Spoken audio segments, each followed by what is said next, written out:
नेहा ने वेदिका को उस टाइम की सारी बातें बताई जब विराट उसके लिए परेशान था।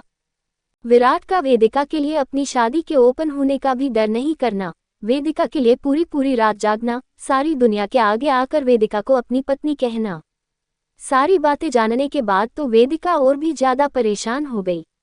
आज वेदिका बहुत परेशान हो रही थी। फिर जब उसके विराट के इस चेहरे का पता चला तो वो और भी ज्यादा भावुक हो गई और अपने चेहरे पे आंसुओं को आने से नहीं रोक पाई। वो एकटक होकर नेहा और महिरा को देख रही थी। उसको इस तरह परेशान होता देख नेहा बोली, भाभी अब आप ज्यादा परेशान ना हो, भाई का गुस्सा ठीक हो जाएगा और आप आगे से ध्यान रखना।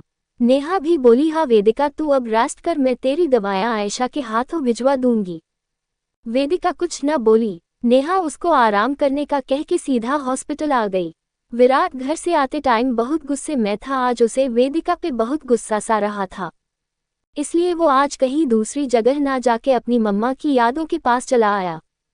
विराट अपने पुराने घर आ गया था, जहां वो कुछ देर ऐसे ही शांति से बैठा रहा और वेदिका के बारे में सोचता रहा।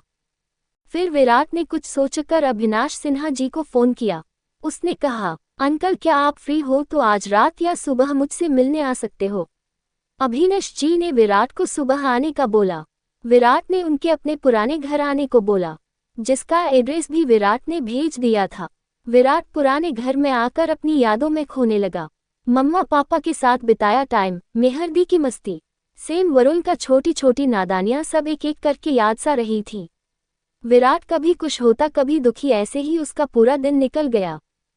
संजना और ध्रुव भी इस जगह आकर अपने काम को अच्छे से कर रहे थे। ध्रुव तो इस जगह स्पेशली आया ही लोगों की सेवा करने को, लेकिन संजना भी अब अपना मन यहाँ लगाने लगी थी। उस अब कुछ कुछ ठीक लग रहा था यह आकर, लेकिन ध्रुव को देखकर उसे गुस्सा आ जाता था। पाउटिंग पाउटिंग स्मर्क, दिल टूटना, वो दोनों एक दूजे से कटे ही रहते थे। एक तरफ ध्रुव हमेशा संजना को ताने मारकर बात करता तो संजना अपना गुस्सा पीकर रह जाती थी। Pouting pouting, no mouth face, no mouth face. आज संजना को आए हुए काफी दिन हो गए थे और उसके सारे कपड़े भी गंदे हो गए थे। आज हॉस्पिटल जाने के लिए उसके पास कोई भी साफ कपड़े नहीं थे।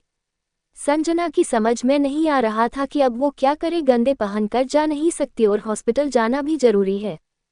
फेयरफुल वो सोच सोचकर परेशान हो रही थी। अभी उसे ठीक से रोटी बनाना नहीं आया था कि अब कपड़ों की परेशानी।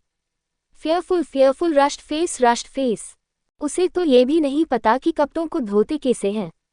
तभी उसे कुछ याद आया। वो बाजार से आती हुई शांता बाई को देखकर उसे आवाज देकर बुलाती है, काकी जरा आप मेरे पास आएंगी।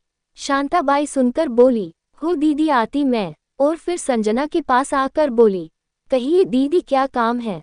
संजना थोड़ा हिचकते हुए बोली, मैं आपको काकी बोल सकती हूँ ना। फेयरफुल संजना को इतना प्यार से खुद को काकी कहता देख शांताबाई बोली, अरे दीदी आपका जो मन करे मेरे को बोलने का। संजना ये सुनकर खुश हो गई, स्माइल और बोली, वो काकी मुझे कपड़े धोना नहीं आता और मीरा भी यहाँ नहीं है तो समझ नहीं आ रहा किससे पूछूं, इसलिए आपसे पूछ रही हूँ कैसे करना है। शांताबाई संजना के सीधे से सवाल पे हंसने लगी और बोली, आप सच में बहुत भोली हो, आपको सच में कुछ नहीं आता। मुझे तो समझ नहीं आता साहब आपको इस गांव में लेके ही क्यों आए, और आपकी भी अजीब जिद अपने काम खुद ही करने का। संजना हिचकते हुए बोली, आप मुझे बताए मैं कर लूंगी। तब शांताबाई ने संजना को कपड़ों को धोने का तरीका बता दिया। संजना ने शांताबाई से बात करते करते ही सारे कपड़े धोए, बस एक सूट को रख लिया था जो वैसे तो गंदा था पर उसके पास और पहनने को नहीं थे, इसलिए वही पहनने की वजह से उसे नहीं धोया। संजना ने आज पहली बार अपने हाथों से अपने कपड़े धोए। हालांकि इसमें संजना के हाथ दर्द करने लग गए थे क्योंकि उसने तो अपने हाथों से आज तक कोई मेहनत का काम नहीं किया। पहली बार सर्फ और साबुन के यूज करने से संजना के हाथों में छाले पड़ गए थे और वो कई जगह से वॉशिंग पाउडर की वजह से कट भी गए थे। फिर भी उसने अपने हाथों की जलन को बर्दाश्त किया और अपने काम को किया। लास्ट में काम होने के बाद उसने शांताबाई को थैंक यू कहा और अपने हॉस्पिटल जाने लगी। उसके हाथों में बहुत जलन हो रही थी जिसकी वजह से उसके हाथ बहुत लाल हो गए थे। ध्रुव अपनी ऑफिस में आकर गांव वालों से उनकी परेशानियों के बारे में बात कर रहा था। वो लोग ध्रुव से बहुत खुल के अपनी परेशानी बता रहे थे। ध्रुव भी आराम से सुन रहा था। लास्ट में ध्रुव उन लोगों को हेल्प करने का बोलकर जाने की कहता है। अपने घर आकर उसे शांता बाई संजना के बारे में बताती है, जिसे सुनकर ध्रुव व्यंग से बोला, smirk smirk smile with a hello, smile with a hello. अभी तो बहुत कुछ करना है उसको इस जगह। फिर इतना कह के वो अपने रूम में आ जाता है। संजना आज पूरे दिन हॉस्पिटल में रही। वो अपने बिहेव को बदलकर बहुत आराम से सबसे बात करती। गांव के लोग भी अपनी नई डॉक्टर के पास आने लगे थे। संजना अब लोगों से चिढ़ती नहीं थी, बल्कि पूरी कोशिश करती कि वो उन लोगों की परेशानी दूर करके ही भेजे। शाम के 5 बजे मीरा का फोन आया। वो संजना से बोली, डॉक्टर संजना, आप फ्री हो गई हो तो घर चले। मैं भी इधर से निकल रही थी तो आपसे पूछ लिया। संजना बोली, मैं बस आ ही रही हूँ, तुम मेरा गेट नंबर 1 पे वेट करो।